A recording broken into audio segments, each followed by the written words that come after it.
Setelah ini Ketua Umum Al-Furqan, Bang Iqbal Kaplale, luar biasa beliau ini, selalu antusias bersama para ustadz untuk kunjungi lokasi-lokasi MTQ masuk desa, dan insya Allah Kotong berdoa semoga beliau sehat selalu. Amin. Kira-kira bagaimana? Ya, terima kasih Ustadz. Assalamualaikum warahmatullahi wabarakatuh. Waalaikumsalam warahmatullahi wabarakatuh. Moderator luar biasa. Orang Ambon bilang lidah tajam. Lidah tajam. Teman-teman, lidah tajam itu artinya kata-katanya luar biasa gitu. Kalau istilah gancu sedap. Gacu sedap. Gorom pun gacu sedap. Gorom pun gacu sedap. Iya. Luar biasa. Terima kasih moderator. Ya. Saya dipercayakan sebagai ketua Al-Furqan. Jadi banyak ya cerita perjalanan pengalaman toh. Banyak lah dari komunitas, baik di presiden kampus, kemudian Kota Remas dan Al-Furqan. Yang paling terkesan itu sebenarnya menjadi pelayan Tuhan begitu. Luar biasa. Demo-demo di jalanan, masuk masjid jadi Kota Remas, dan itu luar biasa sebenarnya. Dan semua orang saya mau mengambil posisi itu. Tapi sebagai pemuda Islam, masjid itu adalah tempat yang paling baik di permukaan bumi.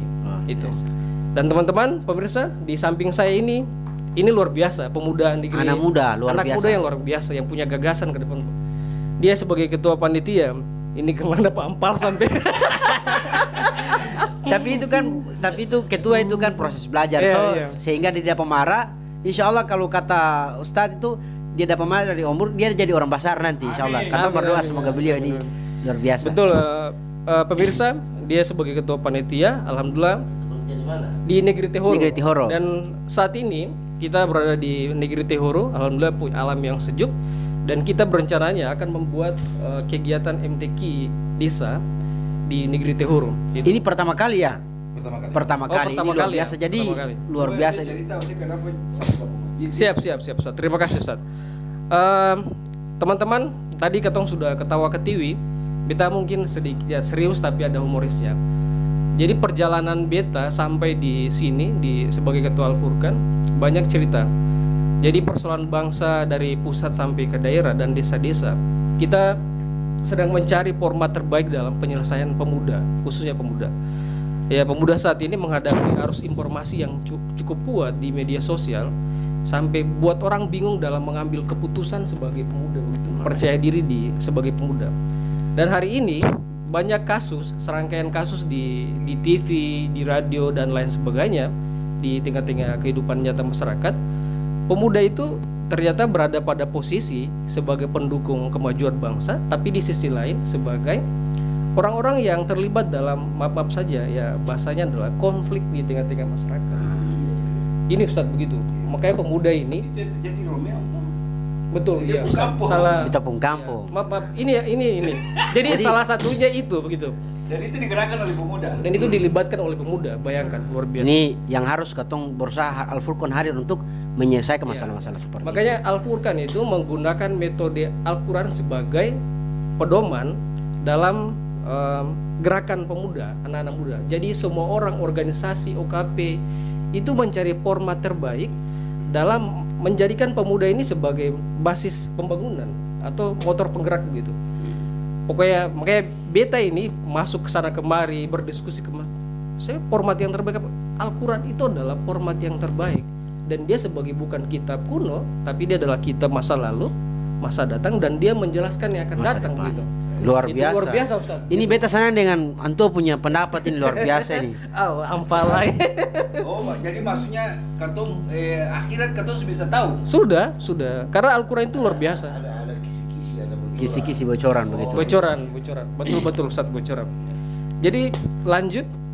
Jadi di tengah kuatnya arus informasi, Al-Quran itu sebenarnya adalah menjadi pedoman, dan itu harus digenggam kuat oleh pemuda, anak-anak semasa ini.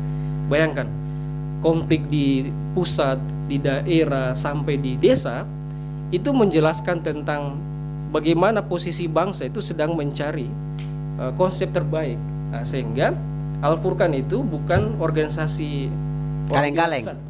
Ada bahasa bapak belum, ya ini gerakan teroris apa? Bukan. Pemirsa, itu bukan sebenarnya.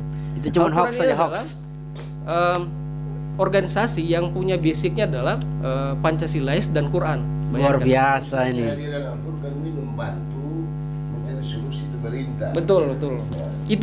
Itu adalah misi utama, membantu pertumbuhan pembangunan pemerintah itu di sisi lain betul. Itu luar Lewat biasa. pergerakan anak-anak muda. Betul, anak-anak muda itu banyak yang dilibatkan. Makanya tadi Ustadz bilang orang tua ya sudah. Orang tua itu posisinya bagi saya adalah penasehat dan anak muda yang menggerak begitu. Betul. Makanya di negeri Tehoro, katong lihat persoalan begini punya potensi alam yang cukup baik. Makanya sudah katong bikin MTQ masuk desa, salah satu pendukung pembangunan di negeri Tehoro. Dan ketua, ini bukan hanya di negeri Tehoro, setelah ini ada beberapa Iya, negeri betul, yang betul, minta. betul. Nah, ini luar biasa sekali ini. Beta Lanjut dulu. Oh, begitu. jadi Ustadz, Tahan dulu, tahan. Apalagi anak muda yang bicara. betul harus Api-api tahan, tuh tahan. berjuang api. Api. Ini orang tua tapi jiwa muda lagi. Luar biasa Ustadz, luar biasa. Jadi katong bikin di Tehoro dan melibatkan banyak anak muda. Jadi anak muda di Tehoro yang ada di Ambon terlibat dalam kegiatan MTQ yang dan ada juga di kampung. Jadi memperpadukan antara anak muda yang di negeri Tehoro di Ambon dan di kampung itu. Jadi teman-teman Al-Furqan itu adalah organisasi yang menjadikan Pancasila dan Al-Quran itu sebagai basis pergerakan. Bayangkan Ustadz, Al-Quran itu, Pancasila itu kalau dikaji lebih mendalam di dalam kajian Al-Furqan itu sebenarnya Pancasila banget Ustadz. Luar biasa. Dan itu basic dasarnya Al-Quran. Jadi kalau orang mau tuduh teroris ya bisa. Oh, Saya bisa. Katong berdiskusi dulu. Diskusi begitu. dulu. Itu jadi Ustadz, saya sebagai ketua Al-Furqan Maluku dan teman-teman itu berusaha masuk dari desa ke desa. Pokoknya jalan hujan lewat gunung, Naik ombak segala macam. lautan, bayangkan pokoknya haraya dan sing haraya. Tetap menjadikan semangat siar itu adalah kunci utama dalam merubah cara pandang masyarakat terhadap hari esok begitu. Lalu cerita maksudnya waktu saya ke Tobe kaget-kaget mau jadi rumah teroris. Iya. Itu kira-kira waktu itu bahasa teman-teman, bahasa orang-orang, masa seorang Nah, ketua Ada yang bully dapat begitu. hafal hancur, dapat hafal begitu. sampai. Jadi teman-teman, beta punya cerita panjang waktu itu. Mudah-mudahan teman-teman nonton juga. Waktu itu beta di Jawa Timur di kampung Inggris dan itu beta mempersiapkan diri mendapatkan rekomendasi beasiswa di Belanda. Dan Luar saat biasa. itu ketika beta program berjalan beberapa bulan, beta ditelepon oleh beta punya yang beta anggap orang tua, teman diskusi orang tua beta pun guru dan sebagainya, yaitu Ustadz Ibnu Jarir Antua ini. Oh, itu ini. Iya, Antua sudah ini yang ampalana sampai. Jadi beliau meminta Iqbal, ada baiknya engkau pulang begitu. Beta tanya, dasarnya apa Ustadz beta harus pulang? Al-Quran, luar biasa. Beta anak sudah sing bisa bantah banyak Karena masih beta Al-Quran. bilang ini Al-Quran masa depan katong dan anak-anak muda di Maluku. Beta kemas barang-barang, siap Ustadz arah pulang. Dan keputusan yang paling berat itu meninggalkan beasiswa di luar negeri. Ini anak muda Luar biasa. dapat beasiswa di luar negeri, siapa yang mau begitu? Betul, betul. Tapi beta masih berpikir tentang bagaimana sih nasib anak-anak muda di desa-desa yang jauh dari sentuhan Al-Quran. Dan beta sendiri masih banyak belajar tentang Al-Quran begitu. Akhirnya beta pulang. Kemudian pada saat itu beta balik di kampus juga dan diminta untuk jadi ketua remaja masjid Imam Rijali. Wow. Jadi dari Presma turun ke ketua remaja masjid. Nanti ceritanya ada begitu. Oh, begitu. Jadi sampai di Maksudnya enggak, maksudnya dari kampus masuk ke masjid. Ah. iya, betul. Ini kan pandangan orang buat kepada beliau tuh. Jadi nanti kita dengar penjelasan dari beliau seperti apa. Jadi waktu itu beta dipanggil di masjid Jam 12 malam. jam 12 malam. Beta pun adik juga Jia tuh Isuta. Semoga dia nonton. Laki-laki tuh sadar. Itu. Gacu sedap lah. Gacu sadar itu bukan gacu lah. Kartapel. Jadi waktu itu dipanggil lalu sudah katong berembuk, katong diskusi, ada Ustadz juga diskusi mengenai siapa yang pegang tahta jabatan sebagai ketua remas. Karena dia laki-laki kan. Beta awalnya dari ketua remas, Iya. tapi karena beta berangkat ke Jawa Timur belajar, lalu beliau yang ganti. Dan katong juga satu asrama di Satu Jawa. asrama di Jawa Luar biasa. juga. Gitu. Satu kamar juga. Satu Pak, kamar juga. Dari situ sudah karena syarat terakhir adalah yang pernah merantau lama. Alhamdulillah beta merantau lama dan diberikan kepercayaan. Bagi beta adalah anak muda atau sebagai insan itu tidak harus meminta jabatan, tapi ketika dikasih sebagai prinsip kenabian itu mengambil dan menjalankan amanah itu. Ini anak-anak muda yang bicara. Tapi awal waktu ditawarkan jadi ketua remas itu kira-kira ada perasaannya Perasaannya kira-kira seperti apa? Pikiran kacau. Pikiran kacau. Kacau kenapa? Tamang-tamang beranggapan Remas itu organisasi yang paling di bawah. Oh, begitu. Dan itu Ustaz, maaf Ustaz, itu dianggap Remas itu organisasi yang orang bilang kampungan, bahasa kasar. Oh, begitu. Dan bilang, ih ente ini mantan presiden kampus, punya reputasi di jalanan, ditakuti pejabat, kenapa mengambil keputusan sebagai ketua remaja Masjid Imam Rijali yang ambil? Ustadz pemirsa, beta jawab sederhana. Beta bilang Sayyidina Umar ketika diislamkan Nabi itu ditakuti. Umar bin Sayyidina Khattab, ya. bukan Umar Al-Kathir ya? Semoga Umar juga nonton begitu. itu Ustadz besar lah itu. Ustadz besar Itu di Kiliburi Musala. pun kacau sadap. Jadi lanjut, beta jawab seperti itu dan dia bilang, itu seperti apa Iqbal? Beta bilang pemuda itu ketika pengetahuannya bagus, kemudian diisi dengan basic keimanannya, dan alhamdulillah itu akan disegani. Artinya masjid itu sebagai tempat pencucian dan pelarian, bukan pelarian sebenarnya, tempat pencucian semua teori yang kita pelajari di dunia kampus. Dan beta merasa di jalanan itu sebagai ketua Dema, presiden kampus, kebanyakan hal-hal seremoni Ustaz. Bukan seremoni, maaf Ustaz. Bukan hal-hal seremoni. Beta beranggapan itu beta sedang mencari jati diri. Jati diri di dunia jalanan. Bayangkan demo buka-buka baju batarnya kesana kemari, dan akhirnya beta terakhir singgah beta di masjid. Beta beranggapan ya itu rumah Tuhan begitu. Dan amanah yang beta kembangkan adalah menjadi ketua remaja masjid. Dan beta beranggapan ini naik level sebenarnya Dari Presma naik level jadi ketua remaja masjid. ketua remaja masjid. Itu luar biasa. Kemudian teman-teman bilang mesti begitu ya. Dan akhirnya Ustadz, ini lucunya teman-teman yang bilang kata remaja masjid punya jabatan yang kecil, sing maju kampungan. Ustadz bayangkan, maaf Ustadz, dong kena masalah di kampus di luar itu datang minta solusi dan minta bantu langsung di ketua teman-teman remaja masjid. Bayangkan. Berarti ada nilai tawar yang terjadi di posisi sebagai ketua Luar remaja biasa. masjid. Itu Jadi ketua remaja masjid itu bukan organisasi kaleng-kaleng, itu organisasi yang luar tapi kalau biasa. kalian juga dream, Begitu. kalian besar. Tapi waktu saya dapat suruh sapu masjid, perasaan pertama Bagaimana? No, karena Ustadz ancor. Bagaimana?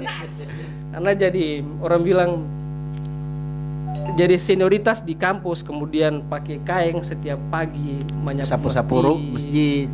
Adik-adik Lia, habis cewek-cewek lain. Ancor. langsung putus cinta kan boy. Tapi akhirnya Tapi kita maksudnya jangan sampai cewek-cewek hari ini kalau orang sapu masjid orang sih mau, saya juga. sing jual Tergantung kondisi lain. Karena Kalau cewek yang memang sudah jiwanya Quran, di dalam dirinya sudah ada Quran sedikit, ketika dia melihat anak-anak muda yang kesibukannya di masjid, walaupun dia itu Sapu-sapu. masjid, lantai masjid, itu pasti dia tergugah. Karena pasti yang ada dalam pikirannya dia menginginkan besok-besok Jadi imam. kalau ada laki-laki yang jadi suaminya betul jadi imam seperti itu. Luar biasa ini beta dan Ustadz ini salah satu sasaran target pencapaian Al-Furqan. Kenapa? Jadi katong mau anak muda itu yang berpikir Quran, bukan berpikir gaya, HP bagus, motor bagus, muka bagus. Tapi dia berpikir yang di dalam diri pemuda itu adalah Quran. Dan itu kita berharap di kalangan Hawa dan Adam itu juga terjadi. Makanya Ustadz waktu itu artinya mau tidak mau ya harus mengambil ambil tanggung jawab itu karena sudah mengambil amanah itu Ustadz. Dan beta yakin ini adalah proses pembentukan ideologi di anak muda yaitu berbasis Al-Quran. Itu. Beta yakin itu besar. Beta yakin begini. Ini adalah lingkungan beta ingin belajar dari sini bagaimana ketika katong nanti besok-besok Ustadz katong minta doa besok-besok katong menjadi pejabat publik. Insya Allah, amin. Hatinya kuat dari masjid. Itu. Supaya katong merasa katong ini adalah orang bilang pelayan masyarakat. Itu. Maksud beta itu dari basic masjid, Quran, katong mencari jati diri sebagai anak muda dan Al-Quran dan Al-Furqan mendorong itu. Al-Furqan mendorong itu luar biasa.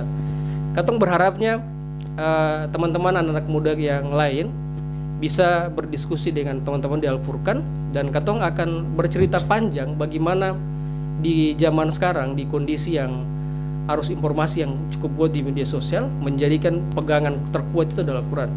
Jadi ketua panitia beta ingin sampaikan kepada ketua panitia ini. Ketua panitia Ini kayak sedikit lesu, coba semangat. Semangat sedikit toh. Gairah. Tapi perasaan pertama itu yang ketemu tahu, kalau saya juga mau tahu itu perasaan pertama jadi tukang cuci WC masjid, tukang seperti itu perasaan yang bagaimana? Jadi perasaannya begini Ustaz. Kalau beta punya perasaan itu Pada saat ini. itu orang bilang bagaimana kalau Antara sulit memilih. antara mau pegang manyapu dan saya mau pegang begitu.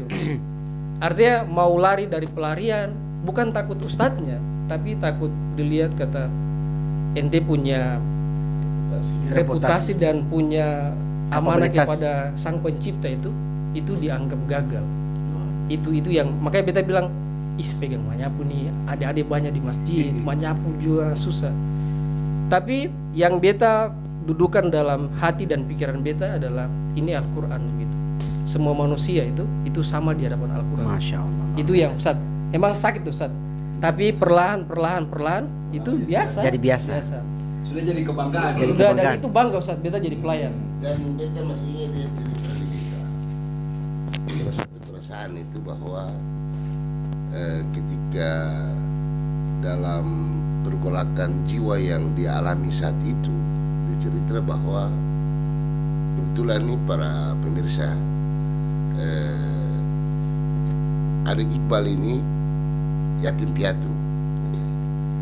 Dia cerita bahwa dia langsung mengambil itu sapu dan melepaskan semua kegelisahan tadi, karena dia punya keyakinan ketika dia menjadi pelayan Allah di masjid, orang tuanya yang sudah di sana itu Luar akan Amin. apa namanya Walad. tersenyum bahagia melihat anaknya menjadi pelayan Allah di masjid. Itu yang membuat dia jadi mantap.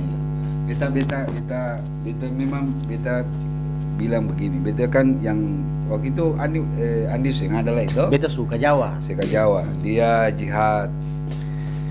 Lalu ada satu anak warung, dia nama siapa itu? Wajahudin Rumakat. Oh, Wajahudin Itu warung Rumakat. penggaco sedap juga yang satu itu lain. Yang satu apa, Wiro ya? Nah, Wiro itu dari Wiro. Gorom, Buano. Nah, beta bilang Iqbal, ketika katong bangga kerja di istana kepresidenan untuk jadi cleaning service saja, itu orang bangga. Orang di mata. bangga. Di mana saya kerja di mana? Jadi apa ini cleaning service di istana kepresidenan. Wih, luar biasa. Tapi Ose ini sekarang Ose berada pada cleaning service di istana Rabbul Alamin. Masya Allah. Ose menyapu masjid itu karena niat dasarnya Ose akan mengabdi ke Baitullah, mengabdi kepada rumah Allah. Dan Masjid Imam Rijali akan mencetak kader-kader yang selalu menjadi pemimpin besar, yang selalu patuh pada Al-Quranul Karim. Insya Allah. Atas dasar itulah sehingga energi spiritual itu yang membangun sebuah perspektif keyakinan, sehingga susah malu-malu lah ini. Iya, Sama dengan wajah hoding itu. Wajahudin. Beta bilang mesti malu apa? Mahasiswa, saya dapat cewek. Saya bisa, saya mau dapat cewek, saya dapat cewek. Tapi tadi Ustadz Wijodin katakan, ketika ada wanita-wanita tertentu yang bangga ketika ada pemuda yang menjadi pelayan Allah di rumah masjid dengan menyapu masjid, membersihkan masjid. Itu satu-satu nilai tambah yang luar biasa. Sehingga ketika ada pemuda yang berpikir moderat, harus mengabdi di masjid, karena masjid itu pusat organisasi spiritual modern. Inna awal baitu udiya linnasi biwaqatil mubarakan. Luar biasa. Artinya Allah tanamkan masjid sebagai basis berpikir modern itu di masjid, lalu kemudian itu menjadi sebuah keberkahan berpikir. Karena misalnya contoh, katong diskusi di kafe, katong diskusi di hotel, katong diskusi di jalanan, ketika katong diskusi di dalam masjid, itu nuansanya Rasanya beda. berbeda, karena tempat itu menentukan keberkahan.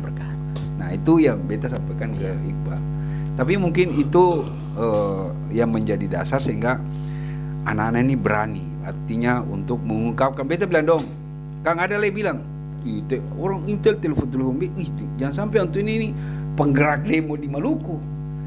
Beta tanamkan ke dong bahwa dong ini dia pun pembina mah dia lipa kalau keluar dari Al-Quran. Jadi kalau misalkan Ustadz buat salah dia lipa lah Ustadz. Lipa. Oh begitu. Dia lipa lagi.